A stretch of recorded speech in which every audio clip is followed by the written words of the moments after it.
എന്തൊക്കെയാ വീട്ടില് സംഭവിച്ചോണ്ടിരിക്കുന്നത്? അവന്തിക ഗർഭിണിയാണെന്ന് ഡോക്ടർ പറഞ്ഞു എന്ന് പറയുന്നു. എന്നാ നന്ദൻ ഇതൊന്നും അറിഞ്ഞില്ലെന്ന് പറഞ്ഞ അത് നിങ്ങൾ വിശ്വസിച്ചേ പറ്റൂ. ഞാനും അവന്തികയും ഒരു ഭാര്യ ഭർത്തൃ ബന്ധം ഇല്ലാത്ത സ്ഥിതിക്ക് ഇങ്ങനെ ഒന്ന് സംഭവിച്ചാൽ ഞാൻ എന്ത് ചെയ്യാനാ? എന്നോട് അവന്തിക കാണിച്ച ക്രൂരതയൊന്നും ഞാൻ മറക്കത്തില്ല.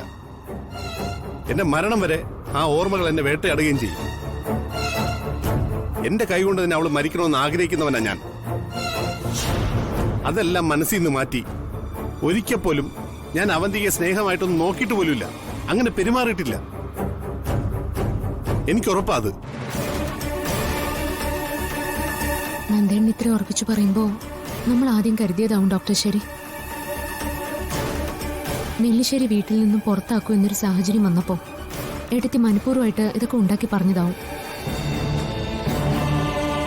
എന്നിട്ട് വന്ന ഡോക്ടറിനെ കയ്യിലെടുത്ത് താൻ ഗർഭിണിയാണെന്ന് പറയിപ്പിച്ചതുമാവും.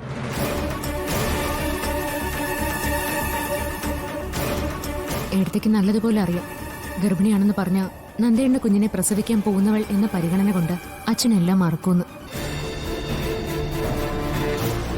കാര്യങ്ങളെല്ലാം എടുത്തി തീരുമാനിച്ച പോലെ തന്നെയാണ് മുന്നോട്ട് പോകുന്നത്. ഇങ്ങനൊരു ചെയ്ത്ത് നമ്മളും കരുതിയതല്ലല്ലോ. ഈ ഒരു പ്രശ്നത്തിൽ നിന്ന് എങ്ങനെയാ പുറത്തു ചാടേണ്ടെന്ന് എനിക്ക് യാതൊരു പിടിയും കിട്ടുന്നില്ല. അവന്തിയെ കുറിച്ചുള്ള മുഴുവൻ കഥകളും ഞാൻ അച്ഛനോട് പറയാൻ പോവാ. അപ്പോ അച്ഛനായിട്ട് തന്നെ അവളെ വീടിന് പുറത്താക്കിക്കോളൂ. അതിനി അത്ര എളുപ്പത്തിൽ നടക്കുന്ന കാര്യമല്ല നന്ദ. കാരണം അവന്തിക ഗർഭിണിയാണെന്ന് എല്ലാവരും വിശ്വസിച്ചിരിക്കുക. ഈ സാഹചര്യത്തിൽ നന്ദൻ ചെന്ന് അവന്തികയെ പറ്റി എല്ലാം പറഞ്ഞാലും അത് നന്ദന്റെ തലയിലേ വരൂ. കുടുംബത്തെ ഇത്രയും ദ്രോഹിച്ച ഒരാളെ ഇത്രയും ദിവസം വീട്ടിൽ നിർത്തിയതിനും എല്ലാം ക്ഷമിച്ച് അവളോട് സ്നേഹം കാണിച്ചതിനുമൊക്കെ അതിന്റെ കൂടെ ഇപ്പോ ഗർഭിണിയാണെന്നുള്ളതും കൂടി ചേർത്ത് അവന്തിക കുറച്ച് സെന്റി ഡയലോഗും കൂടി അടിച്ച എല്ലാവരും, പ്രത്യേകിച്ച് അച്ഛൻ, അവന്തികയുടെ ഭാഗത്ത് നിന്ന് അവൾക്ക് മാപ്പ് കൊടുക്കാൻ തീരുമാനിക്കുകയും ചെയ്യും.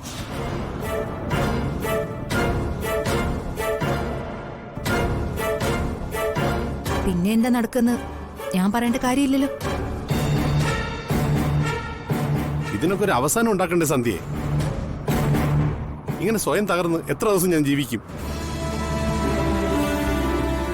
രണ്ടും കൽപ്പിച്ച് അവന്തിക്ക് എങ്ങനെ ഒരു പോരിനിറങ്ങുമ്പോ എങ്ങനെ തടയിട്ട് നിർത്തും? നമ്മളെ കൊണ്ട് എന്തെങ്കിലും ചെയ്യാൻ സാധിക്കുമോ? സാധിക്കും.